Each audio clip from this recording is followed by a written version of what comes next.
ఆంధ్రప్రదేశ్లో అసెంబ్లీ ఎన్నికలు పార్లమెంటుతో పాటు జరుగుతున్నాయి. కొద్ది నెలల్లో దాని ఫలితాలు రాబోతున్నాయి. కాకపోతే ఆంధ్రప్రదేశ్ ప్రజలు వాళ్ళ నిర్ణయం ఎన్నికల్లో ఏ విధంగా ఉండాలి అనే దాని మీద నేను మాట్లాడదలుచుకున్నాను. ఎందుకంటే ఆంధ్ర ప్రాంతంలో ఉన్నటువంటి ఓటర్లు 53 నుంచి ఏదో ఒక తప్పిదం చేస్తూ ఆ యొక్క ఆంధ్రప్రదేశ్ ప్రాంతాన్ని, రాయలసీమ కానివ్వండి, ఆంధ్ర కానివ్వండి, కోస్తా కానివ్వండి, ఉత్తరాంధ్ర కానివ్వండి, ఏదో ఒక ప్రాంతాన్ని ఇబ్బంది పెడుతూ వచ్చారు. సరి అయినటువంటి నిర్ణయం తీసుకోలేకపోతున్నారు. 53లో రాష్ట్రం విడిపోయినప్పుడు సరి అయిన నిర్ణయం తీసుకోలేదు. తర్వాత కూడా చాలా పర్యాయాల్లో ఎన్నో తప్పులు చేశారు.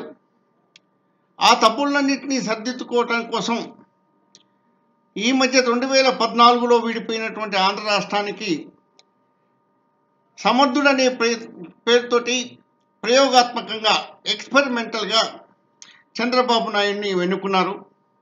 చంద్రబాబు నాయుడు ఓట్ల కంటే ఎక్కువ స్ట్రాటజీ మీద ఆధారపడ్డాడు.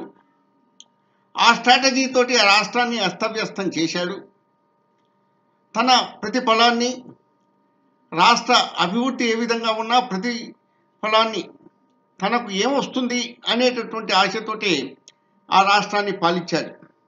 అదేదైనా కానివ్వండి, గోదావరి పుష్కరాలు కానివ్వండి, సెపరేట్ స్టేటస్ అనండి, ఇంకా ఇటువంటి ఎన్నోటటువంటి తప్పులు చేశాడు. ఇదే కాకుండా పోలవరాన్ని తన చేతుల్లోకి తీసుకోవటం కానీ, ఇటువంటి విషయాలలో ఆయన తప్పుడడుగు వేయటమే కాకుండా ఆయన సమయాన్ని ఏ విధంగా వాడుకోవాలో తెలుసుకోక కాంగ్రెస్ పార్టీతో రాజీపడ్డాడు. ఇవన్నీ తెలిసినటువంటి ప్రయోగాత్మకంగా చంద్రబాబుని గెలిపిద్దామని గెలిపించారు ప్రజలు. అటువంటి తప్పులు చేశారు. అదే టైంలో చంద్రబాబుకు బదులు ఇంకోన్ని చేసుకొని ఉంటే ఇంకొక రకంగా ఉండి ఉండేదేమో. తర్వాత జగన్మోహన్ రెడ్డిని ఎన్నుకున్నారు. మంచి మెజారిటీతోటి గెలిపించారు. జగన్మోహన్ రెడ్డి ఎంత అభివృద్ధి చేశాడు, చేయలేదు అనే దాని మీద ప్రజలు ఆలోచించేదానికంటే అంతకంటే మంచివాడిని ఎన్నుకోవటానికి ప్రయత్నం చేయాలని నా ఉద్దేశం. లేకపోతే అంతకంటే మంచివాడు ఇంతకంటే మనకు దొరకడు, చంద్రబాబే గతి, చంద్రబాబుని గెలిపించుకుందాం అనేటటువంటి ఆలోచన వాళ్లకు మంచి పద్ధతి కాదు. మళ్ళీ ప్రయోగాత్మకంగానే రాష్ట్రాన్ని పాడు చేస్తున్నారు. అది 53 కావచ్చు, 56 కావచ్చు, 69 కావచ్చు, 2001 కావచ్చు, 2014 కావచ్చు. ఈ అన్ని విషయాలలో తప్పుటడుగు చేస్తున్నారు. అంటే మనకు తెలుసు, పేడ దొక్కేవరు అంటే పేడ ఎందుకు దొక్కాను, పేడ దొక్కానా అని చేతితో తీసుకోవటం, నేలిక్కు రాసుకోవటం, ముక్కుకు రాసుకోవటం, ఇటువంటి పనులన్నీ చేస్తున్నారు ఆంధ్రప్రదేశ్ ప్రజలు. తెలివి తక్కువ వారా అంటే తెలివి తక్కువ వారు కాదు. కానీ ఏమిటి, సమయానుకూలంగా ఆ సమయానికి ఉపయోగపడేటటువంటివి, రాష్ట్రానికి ఉపయోగపడేటటువంటిది, ప్రజలకు ఉపయోగపడేటటువంటి పనులు ఏమీ చేయలేక ఓట్లు వాళ్ళకే అగమ్య గోచరంలో ఓట్లు వేస్తున్నారు. ఇప్పుడు చంద్రబాబు నాయుడిని ఎన్నుకుంటే జగన్మోహన్ రెడ్డి ప్రవేశపెట్టినటువంటి పథకాలన్నీ తీసేయలేకపోతే రాష్ట్రాన్ని ఏ విధంగా అభివృద్ధి చేస్తాడు? తీసేశాడనుకోండి, మళ్ళా రాష్ట్రంలో మళ్ళా రాడు. మళ్ళా తర్వాత 2029లో ముక్కు కోసిన మోనపడి మొగుడేనయమని 2029లో జగన్మోహన్ రెడ్డిని ఎన్నుకుంటారు. ఇప్పుడు ప్రజల్లో ఉన్నటువంటి ఆలోచన ఏ విధంగా ఉండాలి అంటే, వాళ్ళు తీసుకునేటటువంటి నిర్ణయం తప్పులు లేకుండా మంచి అనుభవం కలిగిన వాడైనా కానీ, రాష్ట్రాభివృద్ధి చెందటానికి అనుభవం కంటే ఎక్కువగా నిజాయితీ పరుడు ప్రస్తుతానికి ఆంధ్రప్రదేశ్కి అవసరం. ఎందుకంటే ఆంధ్రప్రదేశ్లో నిజాయితీ పరుడు ఉంటే కానీ ఉన్నటువంటి డబ్బుల్ని జాగ్రత్తగా ఖర్చు పెట్టగలలేడు. ఇప్పుడు చంద్రబాబు నాయుడు వస్తే ఒక ఎమ్మెల్యేని కంట్రోల్ చేయలేడు, జనసేనను కంట్రోల్ చేయలేడు, ఈ సందర్భంలో శల్య సారథ్యం చేస్తున్నటువంటి బీజేపీ చంద్రబాబు నాయుడుతో చివరిదాకా ఉంటుందనేటువంటి నమ్మకం లేదు. మీకు తెలుసు, మహాభారత యుద్ధం ముఖ్యంగా ఆంధ్రప్రదేశ్ రాజకీయాల్లో బాగా తెలుసుకోవాల్సిన అవసరం ఉంటుంది. శల్యుడు పాండవుల క్షేమం చూసి కౌరవుల వైపు సారథ్యం వహించాడు. తత్ఫలితంగా ఏం జరిగింది అంటే పాండవులు గెలిచారు, కర్ణుడు ఓడిపోయినాడు, కర్ణుడు చనిపోయినాడు కూడా. ఈ విధంగా చేస్తే రాష్ట్రం ఏ విధంగా బాగుపడుతుంది చెప్పండి? శల్య సారథిని పెట్టుకున్నటువంటి చంద్రబాబు నాయుడు కానివ్వండి, వేరే ఏమీ ఓట్లు లేనటువంటి కులాభిమానంతో వస్తున్నటువంటి వేరే పార్టీ కానివ్వండి, అది జనసేన ప్రజల్లో ఏ భావం ఉందో ఇవన్నీ కాకుండా చూజ్ చేసుకోండి.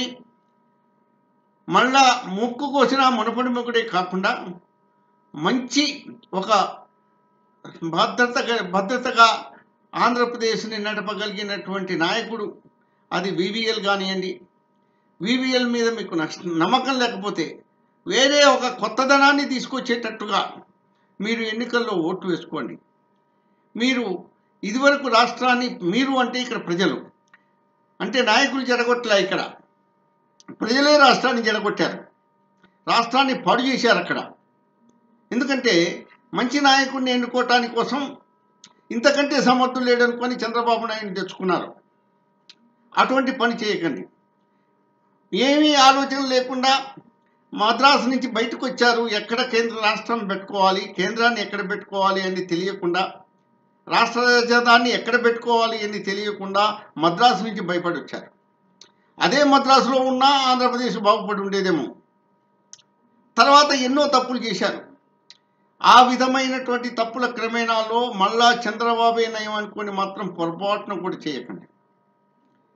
మళ్ళా ఒకవేళ మీకు దిక్కు లేకపోతే మంచో చెడో జగన్మోహన్ రెడ్డిని ఎన్నుకొని మళ్ళా వచ్చే 5 సంవత్సరాలకు ఈయన ఎన్నో తప్పులు చేస్తాడు. కాబట్టి ఒక మంచి నాయకుడిని తయారు చేసుకొని 2029లోనన్నా మంచి నాయకుడు వచ్చేటట్టు చూసుకోండి. ఇప్పుడు చంద్రబాబు నాయుడు వస్తే మళ్ళీ 2029లో ఓన్లీ జగన్మోహన్ రెడ్డి ఉంటాడు, మళ్ళీ మంచి నాయకుడు రాడు. అది ఎప్పుడూ మీరు పారాసైట్గానే ఉండిపోతున్నారు ఆంధ్రప్రదేశ్ ప్రజలు. ఆంధ్రప్రదేశ్ ప్రజలకు నేను వచ్చి చెప్పేటటువంటి విన్నపం ఏంటంటే, అదే ఏ నిజాయితీపరుడు ఎక్కడున్నాడో ఎత్తుక్కొని ఒక ఉద్యమంలాగా మీకు జనానికి అర్థం కానటువంటి పద్ధతిలో కేజ్రీవాల్ని ఎన్నుకున్నట్టు, అప్పుడు అన్నాదురైని ఎన్నుకున్నట్టు మద్రాసులో మీరు ఒక ఉద్యమ రూపంలో ఒక కొత్త వాడిని ఎన్నుకోండి. లేకపోతే మళ్ళీ జగన్మోహన్ రెడ్డికే వేయండి ఓటు. కానీ మీ రాష్ట్రాన్ని మీరు పాడు చేసుకోకండి. మీరు ఎప్పుడూ ప్రయోగాలు చేయకండి. ఈ ప్రయోగాలనే ఆంధ్రప్రదేశ్ పడైపోతుంది. మీకు ఆర్థిక వనరులు కుదిర్చగలిగిన వాడు మళ్ళీ రావాలి అంటే చాలా సమయం పడుతుంది. ఇప్పుడు ప్రవేశపెట్టినటువంటి పద్ధతులు మీకు ఆర్థిక వనరులు పెరగాలంటే 30 ఏళ్ల తర్వాతనో 20 ఏళ్ల తర్వాతనో పెరుగుతుంది. అట్లా పెరిగేటటువంటి మనిషినైనా తెచ్చుకోండి. కేవలం రాజకీయాలు చేసే చంద్రబాబు నాయుడు లాంటి వాడిని తీసుకొని వస్తే రాష్ట్రం అస్తవ్యస్తం అవుతుందని మళ్ళొకసారి చెప్తున్నాను. నా పేరు కందిబండ నరసింహారావు. ఒక్కసారి ఆలోచించండి. నా తమ్ముడిగా, నాకు ఆంధ్రుల మీద ఉన్నటువంటి అభిమానంగా చెప్తున్నాను. ఒక్కసారి ఆలోచించండి. ఇంట్లో ప్రతివాడు 5 నిమిషాలు ఆలోచించండి ఏ పార్టీకి ఓటు వేయాలి. మీకే తెలుస్తుంది వీళ్ళకి వేయకూడదు, వీళ్ళకి వేయకూడదని. కానీ ఉద్రేకంలో ముక్కు కోసిన మునపడి మొగుడే నయం అని చంద్రబాబు నాయుడుకు మాత్రం ఓటు వేయకండి. మళ్ళొకసారి చెప్తున్నాను. నా పేరు కందిబండ నరసింహారావు.